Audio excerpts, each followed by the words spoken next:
Ruth capítulo 1. Como esta lectura es al unísono, sí les voy a pedir que todos de preferencia tengan a Reina Valera, los que no la siguen con su vista, y los que tienen, pues todos juntos por favor a una voz. Ruth capítulo 1, todo el capítulo completo. Dice la palabra del Señor. Aconteció en los días que gobernaban los jueces, que hubo hambre en la tierra, y un varón de Belén de Judá fue a morar en los campos de Moab, él y su mujer y 2 hijos suyos.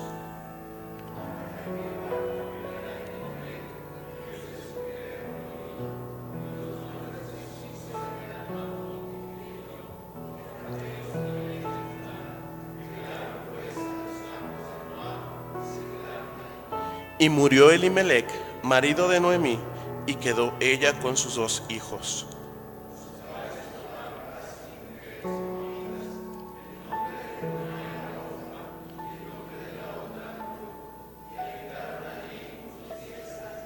Y murieron también los 2, Mahlón y Kelión, quedando así la mujer desamparada de sus 2 hijos y de su marido.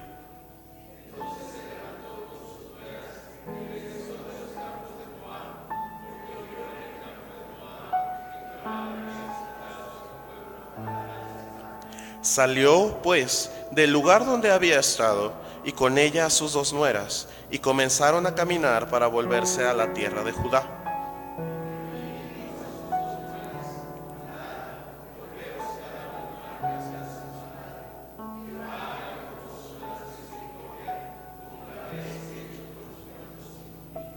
Os conceda Jehová que halléis descanso, cada una en casa de su marido. Luego las besó, y ellas alzaron su voz y lloraron.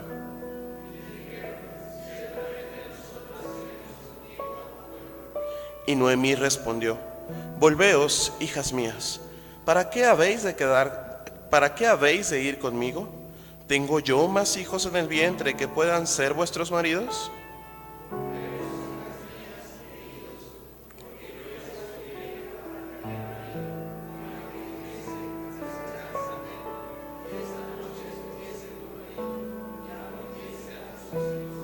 ¿Habíais vosotras de esperarlos hasta que fuesen grandes?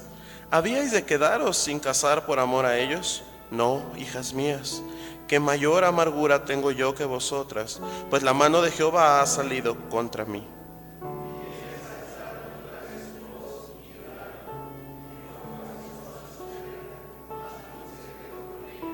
Y Noemí dijo: He aquí tu cuñada se ha vuelto a su pueblo y a sus dioses.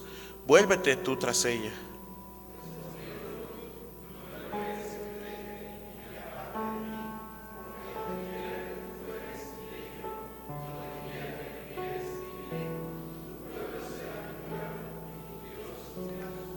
Donde tú murieres, moriré yo, y allí seré sepultada. Así me haga Jehová, y aún me añada, que solo la muerte hará separación entre nosotras 2.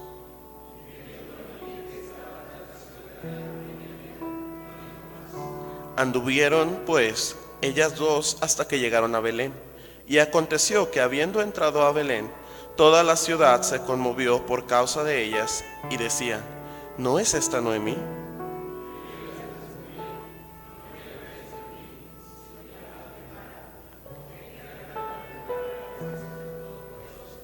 Yo me fui llena, pero Jehová me ha vuelto con las manos vacías. ¿Por qué me llamaréis Noemí, ya que Jehová ha dado testimonio contra mí, y el Todopoderoso me ha afligido? Así volvió Noemí, y Ruth la Moabita, su nuera, con ella, y volvió a los campos de Moab, y llegaron a Belén al comienzo de la siega de la cebada. Así vamos a recibir a mi hermano Daniel, y le pido a mi hermano Misael si puede pasar al frente para orar y poner en las manos de Dios a la vida del hermano Daniel.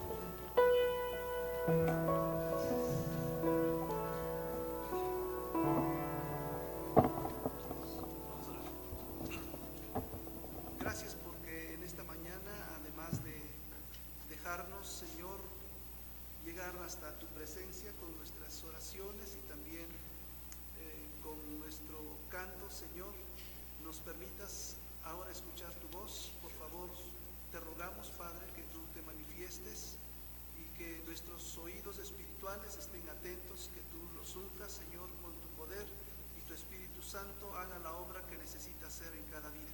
Usa a mi hermano Daniel, Señor, así como le has preparado en los tiempos previos para este momento. Queremos suplicarte que tu mano preciosa se manifieste ahora al exponer tu palabra.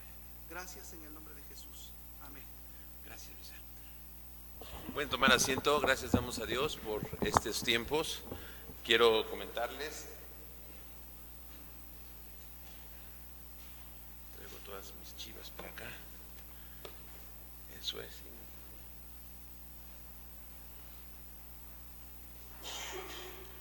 Bien, nuevamente agradecer a todos ustedes, a cada uno, tanto el personal como los estudiantes, por el esfuerzo realizado específicamente el sábado pasado, pero también los días previos. Gracias damos a Dios por la experiencia, ahora sí que por la experiencia de Semil Experiencia, una experiencia intensa que tuvimos,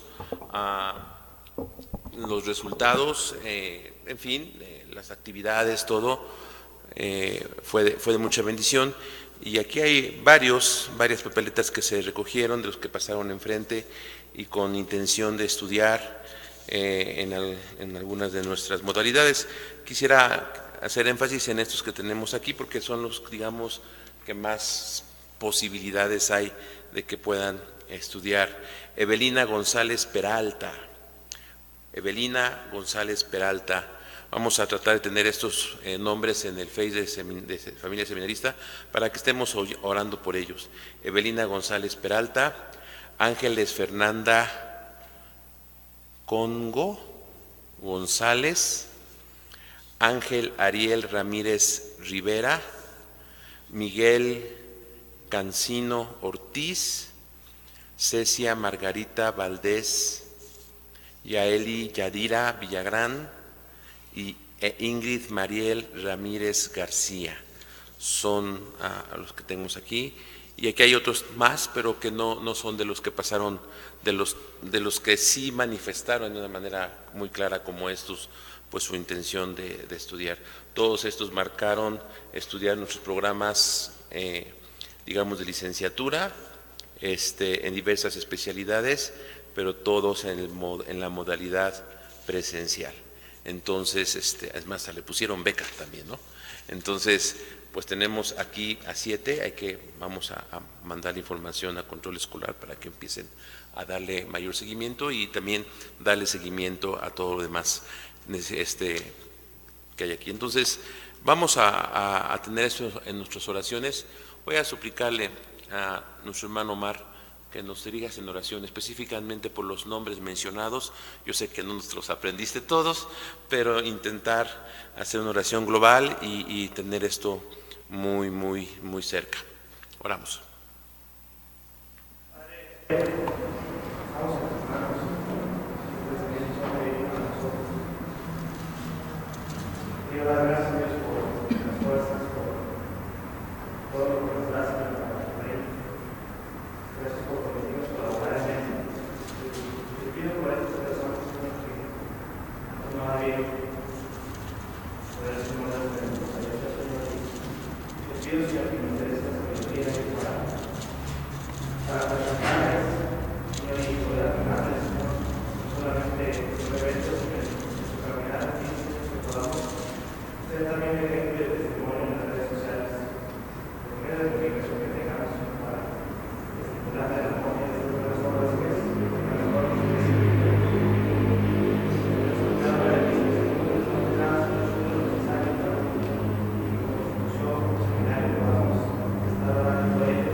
Bien, vamos a reflexionar un poco en el primer capítulo del libro de Ruth. El libro de Ruth es un libro muy bonito, podríamos darle ese calificativo. Es una narrativa muy, muy hermosa según los estudiosos de estas cuestiones de la escritura, la literatura y cosas así, es de las mejores historias contadas en la Biblia. Es una bonita historia, muy didáctica, en donde nos presenta y nos enseña los valores que pueden permanecer, que hay que cultivar en ciertos momentos, sobre todo en los momentos críticos y desesperantes, porque el tema es ese. Pero también el libro de Ruth, a pesar de que empieza con una narración muy, digamos, llena de calamidades, es un libro que va a generar la esperanza para el pueblo de Israel.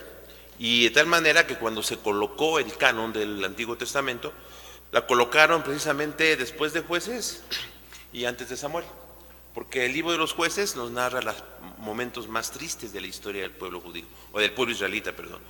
Y entonces el libro de Ruth colocado allá, como que levanta el ánimo porque empieza a vislumbrarse la esperanza para este pueblo, y esta esperanza va a cristalizarse ya en el establecimiento de la monarquía y con el inicio de la vida del rey David, y ya se proyecta entonces tiempos mejores, diría la hermana Yuri hace muchos años, ¿no? Tiempos mejores para el pueblo de Israel. Y lo curioso es que esta esperanza se genera en dos mujeres. Por eso el título de la reflexión se llama Mujeres de Esperanza. Mujeres que promueven esperanza. Y bueno, hay muchas mujeres aquí, pero también vemos hombres, y también los hombres podremos aprender de estas mujeres que generan esperanza. Hace algunos años, no, yo creo que aquí nadie, a lo mejor hermano Misael, porque ahí pues, más o menos si éramos de niños nos acordaríamos de una película de aquellas del famoso cine de oro mexicano, que se llamó Arriba las Mujeres. Y era una comedia, era una historia muy cómica, hasta muy cómica también, comedia, en donde en ese contexto de los años 50 del siglo pasado, se conformó una especie de sindicato de mujeres que se llamaba Arriba las Mujeres. Y era querer poner un modelo del empoderamiento de la mujer en medio de una sociedad pues claramente machista y muy cargada al dominio del hombre, como generalmente ha sido en el mundo occidental, y aún seguimos batallando con eso. Después vinieron otras propuestas, no sé si algunos te acuerdan, quizás más reciente, las Aparicio, un grupo de mujeres, una familia, y que estas mujeres hacían grandes cosas y dominaban las cosas, ¿no? Y la verdad que estos modelos son muy atractivos, el famoso empoderamiento de la mujer, o una exageración del famoso feministas, o sea, feminismo, ¿no?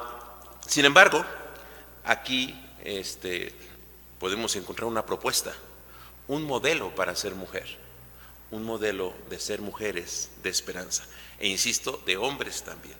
Entonces la historia de Ruth y Noemí ofrece un modelo mejor. Es la breve pero didáctica historia de una familia de mujeres que se sobrepone a los tiempos difíciles, trayendo esperanza a un pueblo que vivía en la desesperación. Noemí y Ruth, gracias a la ayuda mutua y a la generosidad de Boaz, aquí ya entramos los hombres en acción, se convertirían en las bisabuelas de David y en ancestros de Jesucristo, participando así en el plan de Dios para traer esperanza a Israel en primera instancia y también al mundo desde la perspectiva eterna. Las mujeres que llevan esperanza son las mujeres que se requieren en estos tiempos. Los cristianos, los hombres de esperanza son los que se requieren. Pero la pregunta sería, ¿cómo es la vida de las mujeres? Insisto, voy a hablar mucho de las mujeres porque además fue el día de la mamá. ¿Aquí hay mamás? ¿No, verdad? No hay mamás. Bueno, se las pasan a sus mamás. Pero pensando en las mujeres, ¿cómo sería la vida de las mujeres que llevan esperanza a un mundo lleno de calamidades? Primeramente, experimentan calamidades. Lo cierto es que la vida no es fácil, y aunque nosotros nos esforcemos y nos creamos o nos creemos un ideal de vida sin sufrimiento, la vida tiene sufrimientos. Y muchas veces en nuestro afán de resolver las calamidades a nuestra manera, estas se tornan más complejas. y se alargan al extremo. Esta familia experimentó calamidades. ¿Sabes? Una persona que no ha sufrido calamidades no puede llevar esperanza, porque no entiende a los que están sufriendo calamidades. O sea, si queremos llevar esperanza desde la comodidad, desde el que nunca nos pase nada, desde que no me afecte nada, de que no tenga una deficiencia, de que no tenga una falta de algo, que me duela y que me haga llorar, no podemos llevar esperanza. Por eso todas las mujeres y todas las personas que quieran llevar esperanza habrán de experimentar las calamidades. Ahora ya entiendes por qué nos han pasado algunas cosas, ¿no? El mismo día. El mismo día y el viernes yo estaba mandando fotografías a mis contactos, a la lista que tengo en el WhatsApp, de cómo iban las cosas. Y es interesante porque me empezaron a responder. ¿Saben quién me respondió? El pastor Gabriel Torres. ¿Se acuerdan del pastor Gabriel Torres que estuvimos orando? Ay, gracias, hermano. Estuvimos orando por él. ¿Se acuerdan lo que le acaba de pasar, no? Él fue uno de los primeros organizadores de Semilla Experiencia hace 10 años. Y me dice, yo estuve ahí, hermano, que Dios les bendiga, gracias. Gracias, Gabo, le contesté. Y después me pone una nota, seguimos tristes, oren por nosotros. Yo creo que en su momento Él va a poder llevar esperanza a otros. No lo podemos entender, pero si un hijo se me muriera, Él me generaría esperanza. Porque no podemos llevar esperanza si no entendemos, si no aceptamos y si no queremos experimentar las calamidades. ¿Qué calamidades experimentaron estas mujeres? Mira, experimentaron calamidades resultado de cuestiones políticas o de mal gobierno. A estas mujeres les tocó vivir uno de los peores periodos de la vida de Israel, en tiempo de los jueces, en tiempo en que Israel vivía dividido, vivía a expensas de las naciones, de gobernantes extranjeros, de moralidad baja. La conciencia de Dios estaba totalmente debilitada. Los jueces no eran buenos líderes y en una total desorganización. Un tiempo de alta inestabilidad social. Fue uno de los periodos más grises en el pueblo israelita, sumidos en la desesperación. Las tribus corrían el peligro de extinguirse, rodeados de diversos pueblos que los oprimían. A eso se añadía la lucha interna entre cada una de las tribus y la tarea de afianzarse en el territorio que Dios les había otorgado. Lo cierto es de que las circunstancias no son difíciles en nuestros momentos. Yo no sé, pero algunos de nosotros quizás habremos de vivir o estaremos viviendo o hemos vivido cosas que son resultado de la mala dirección de nuestros gobernantes. ¿Cuántos de nuestras iglesias se han quedado sin empleo por muchos años como resultado de que nuestro gobierno no hace bien las cosas, de que nuestra sociedad está totalmente corrompida? Ese tipo de experiencias deben de ser capitalizadas para ser personas de esperanza. No es tener esperanza sin haber experimentado la desesperación.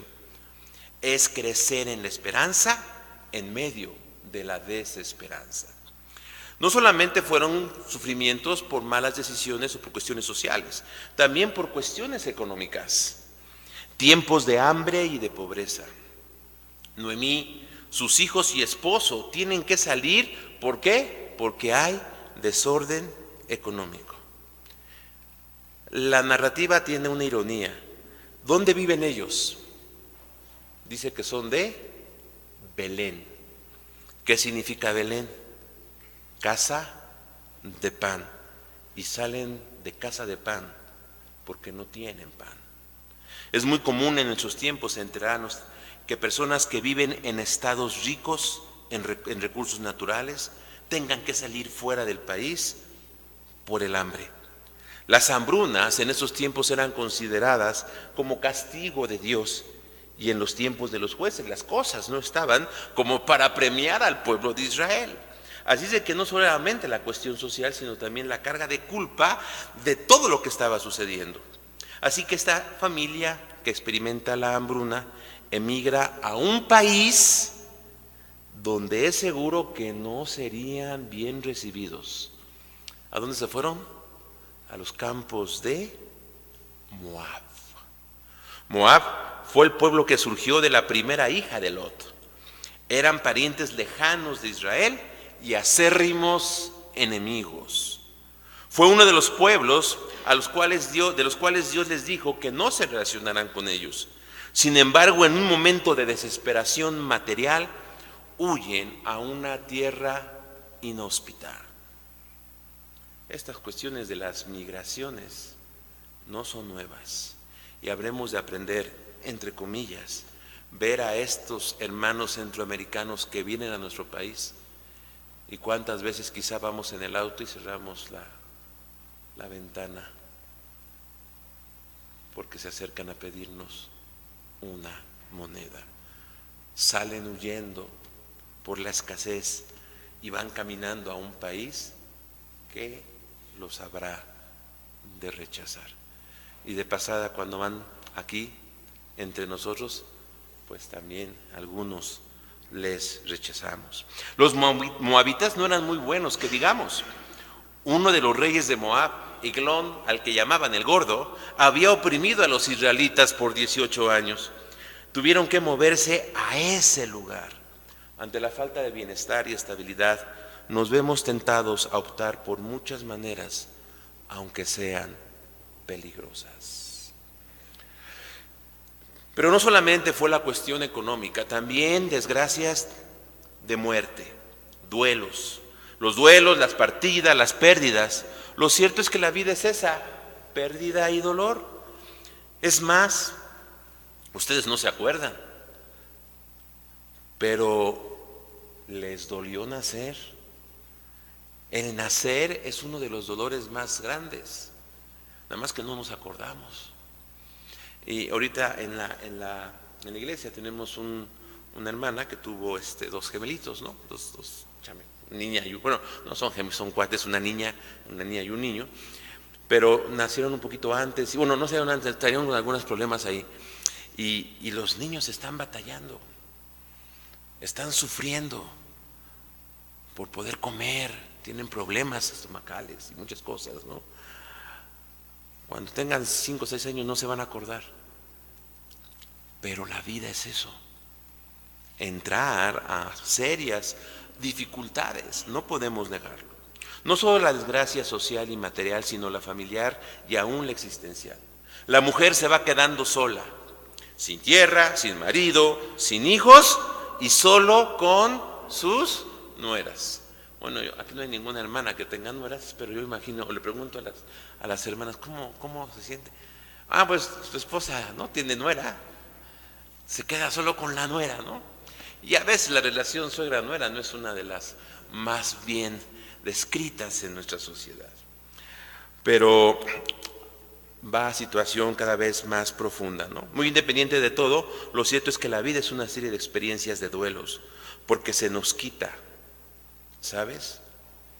Se nos quita lo que creemos que nos pertenece, pero en verdad nada nos pertenece. Ni siquiera los hijos nos pertenecen. Nada nos pertenece. Y tenemos que aprender a soltar y a dejar todo, porque nada nos pertenece. Y cuando entendamos esto, entonces podremos llevar esperanza. Como un tobogán de desgracias, en un espacio de 10 años, Noemí se queda totalmente sola. Primero viuda, luego sin hijos. Yo creo que muchas cosas pasaron en su mente. ¿Hicimos mal en salir de Belén hace 10 años? ¿Dios nos estará castigando por esa decisión equivocada? Decisión que no tomó ella, por cierto, pues ella siguió a su marido. Yo creo que hasta se enojó con su marido una vez que se murió, ¿no? Nos traes hasta acá y te mueres. El relato no habla de que fue castigo de Dios, sencillamente describe la realidad que le tocó vivir. Así que todos podremos ser hombres y mujeres de esperanza. ¿Sabes por qué?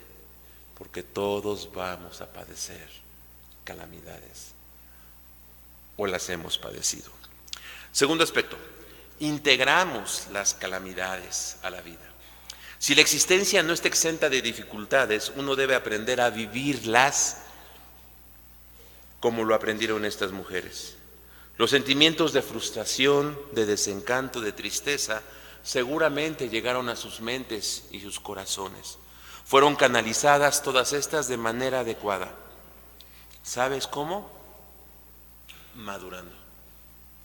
Esa es la manera en que internalizamos las calamidades, cuando maduramos y crecemos. ¿Cómo podemos madurar y crecer? Primeramente, atendiendo a la voz de Dios. Dice el versículo 6 que en medio de todo eso, Noemí, ¿dónde está el 6? Ya lo perdí. Atendiendo la voz de Dios. Dice, Noemí regresó a la tierra de la tierra de Moab con sus 2 nueras, porque allí, es decir, estando en Moab, se enteró que el Señor había acudido en ayuda de su pueblo al proveerle de alimento.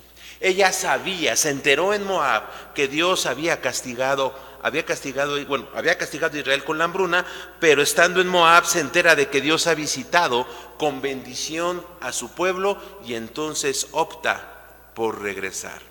Lo cierto es que en tiempos difíciles nos parece imposible oír o ver la acción de Dios a nuestro favor. Pero Noemí tuvo la sensibilidad de que a pesar que estaba en Moab, pudo percatarse y saber y entender que Dios estaba actuando ya en Israel. Y entonces, como enseña aquel libro de discipulado, mi experiencia con Dios, que hay que unirse donde ¿qué? Donde Dios está haciendo cosas. Entonces ella entiende que tiene que moverse hacia allá.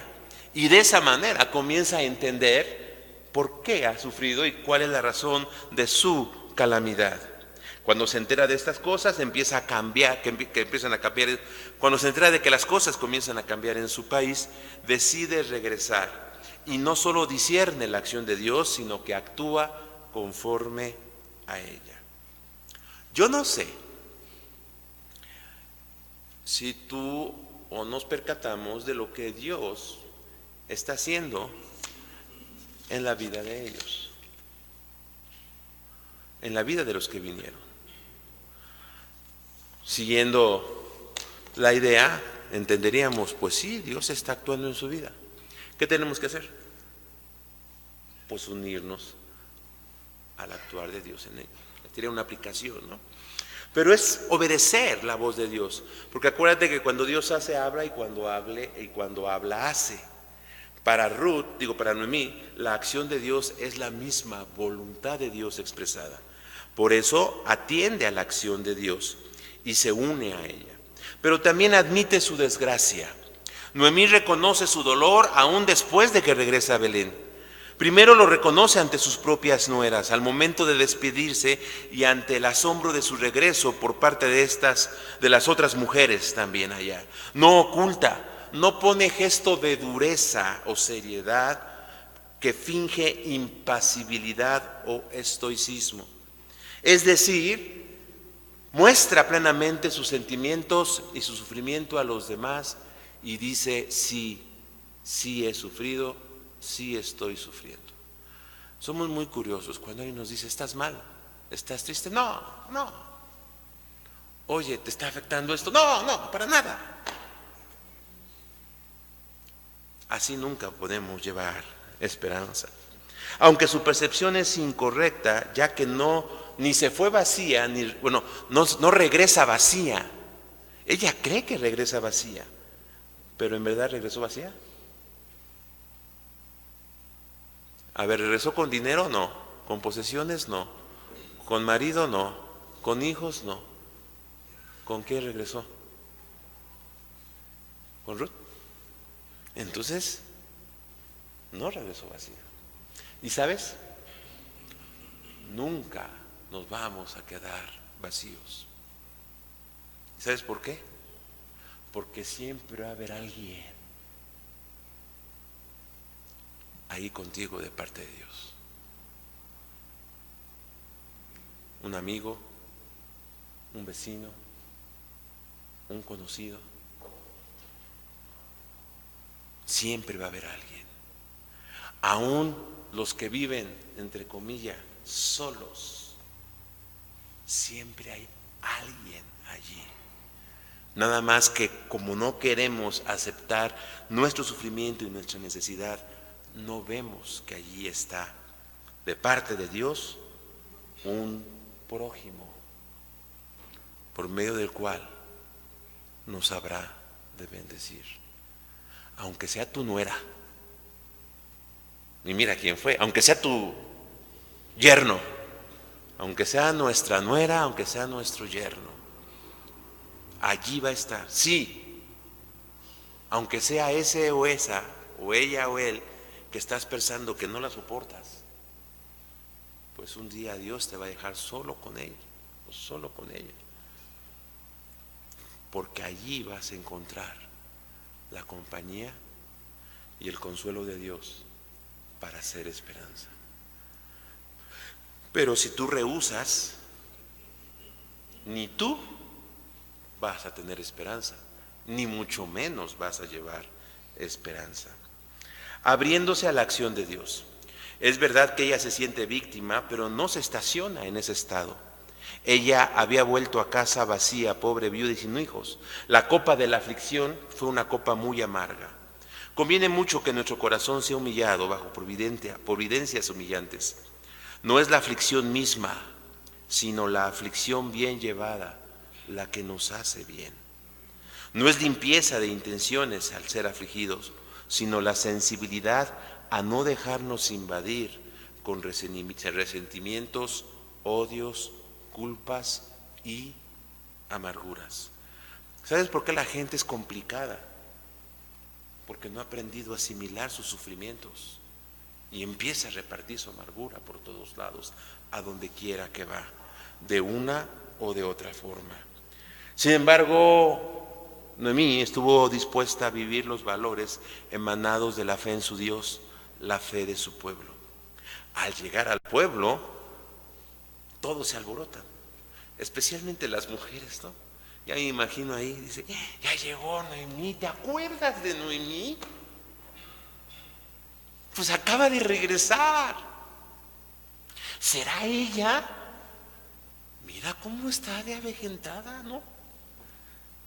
10 años de penuria seguramente lo reflejaba en el rostro. Y aquellas mujeres preguntaban, y además viene con una moabita.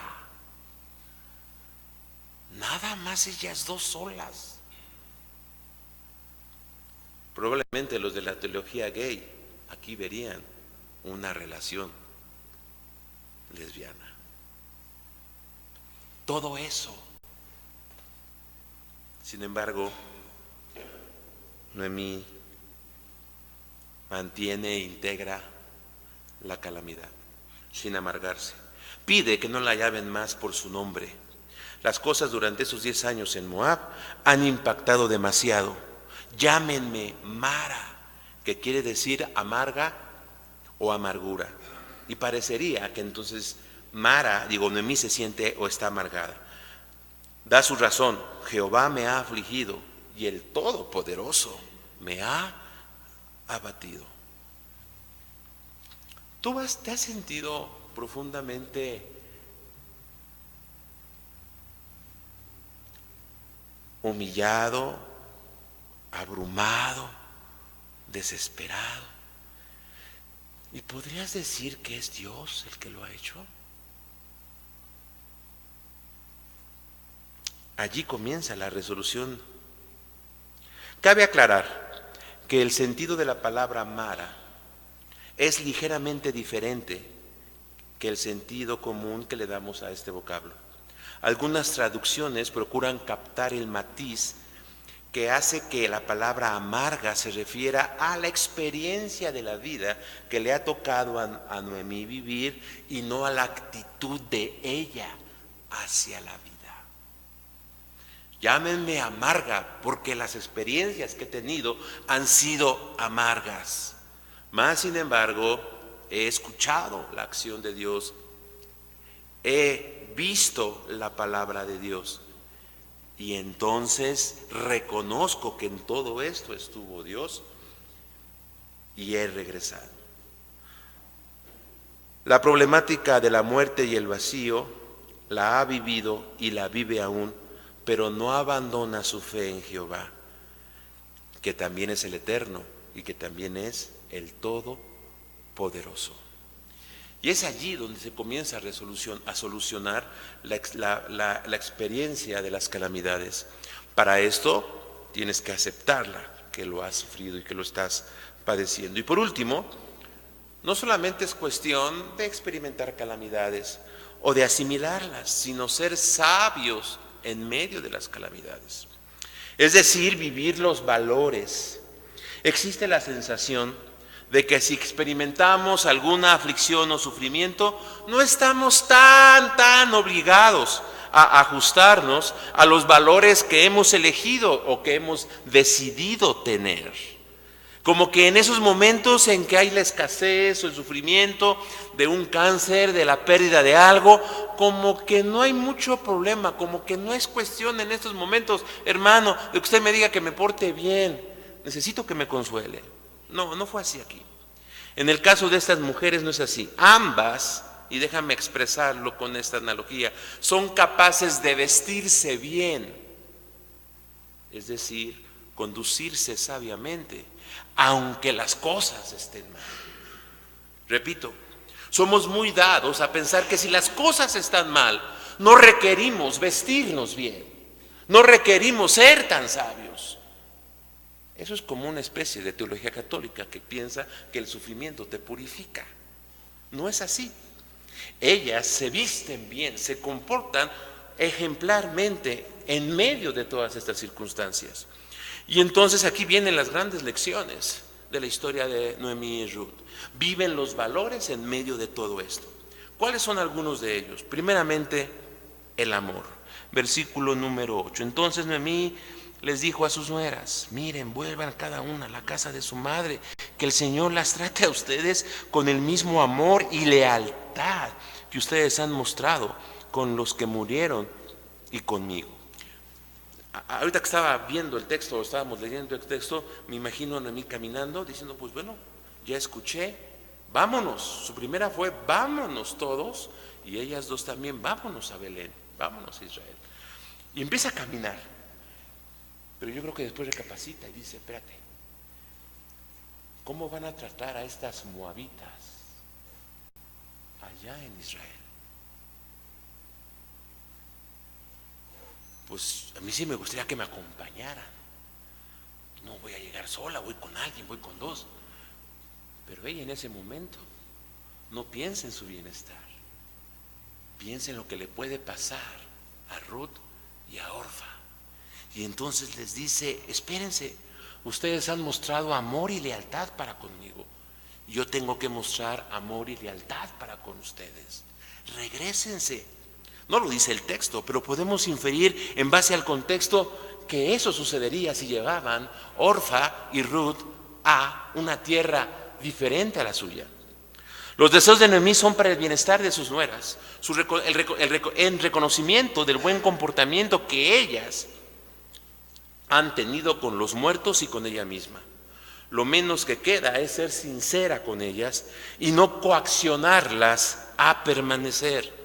Ambas eran moabitas y recordamos ya la cuestión de los moabitas. Su culto de los moabitas era idolatría, incluía ritos indecentes y a veces sacrificios humanos al dios Moloch. Y entonces yo creo que Noemí sabía eso. Va caminando y dice, van a llegar conmigo y ellos las van a acusar y las van a condenar porque son idólatras, pero no saben que ellas son leales y aman a los que están en desgracia. Y muchos de nosotros somos así también, como esos israelitas que condenan a los moabitas y no se dan cuenta que entre los moabitas puede haber gente con más amor y más lealtad que los mismos israelitas. Según los estudiosos, el libro de Ruth realmente se escribió o se dio mucho a conocer en los tiempos de Nehemías. Y yo creo que a Nehemías no le gustaba el libro de Ruth. ¿Te acuerdas qué hizo Ruth con los moabitas y los que se habían casado con moabitas? Sin embargo, la historia permanece y que haya permanecido este libro en el canon a pesar de eso, implica la gran enseñanza que debemos retomar de aquí. ¿Qué harían estas dos moabitas en la tierra de Israel? Ella sabía lo que era ser un emigrante y los moabitas no eran queridos en Israel. Entonces ella, a pesar de que tiene muchas razones, no piensa en ella, piensa en el futuro de sus nueras. Eso se llama amar en libertad. Segundo, solidaridad. Ahora es Ruth, sabiendo del carácter de su suegra, ha llegado a ser fuertemente influida por ella. Señal de que podemos influir positivamente en otros a pesar de que las cosas que nos sucedan no sean de lo mejor. Esa influencia causó una identificación tal que Ruth quería creer como su suegra, quería vivir como su suegra, quería pertenecer al pueblo al que pertenecía su suegra, quería morirse junto con su suegra. ¿Cómo está tu influencia y la mía alrededor de quienes nos rodean? ¿De veras la gente quiere ser como tú? ¿Quiere creer como tú? ¿Quiere morirse contigo? Y eso que tú y yo no hemos sufrido tanto como Noemí. Nuestra conducta en medio de las calamidades, en medio de las cuestiones difíciles, será crucial para un testimonio efectivo. Pero si nos vivimos lamentándonos, pues no vamos a lograr nada. Y peor si vivimos solo criticando. No solamente la solidaridad, también la lealtad. Sabe que no le puede ir nada bien, a menos desde la perspectiva de una moabita. Ruth no tiene nada que ofrecer, ni tampoco Noemí a ellas. Y sin mencionar los aspectos económicos, pues todas estaban en la penuria, enfatiza la narración que no tienen posibilidad de otros hijos, al menos Noemí lo expresa así, con quienes ellas podrían casarse, ni en sueños. La lealtad, aún cuando no se te pague con lealtad, no es algo a lo que puedes rehusarte. Lo cierto es que la mayor crisis no es la crisis. La mayor crisis no es la falta de oportunidad. La mayor crisis es no ser sabios en medio de la crisis. Mujeres juntas, dice un refrán, ¿qué? Un mexicano, mujeres juntas, ni difuntas, ¿no? Lo cierto es que este refrán no tiene que ser algo que gobierne nuestras relaciones. Mujeres juntas, según la Biblia, no son difuntas. Mujeres juntas, según la Biblia, no son las de arriba. Mujeres juntas, según la Biblia, no son asesinas, no son las Aparicio. Las mujeres juntas son aquellas que llevan esperanza. Y las personas juntas, los hijos de Dios juntos. Los hijos de Dios juntos. Los participantes de este seminario, ¿cómo? Juntos. Llevan esperanza. Que Dios les bendiga.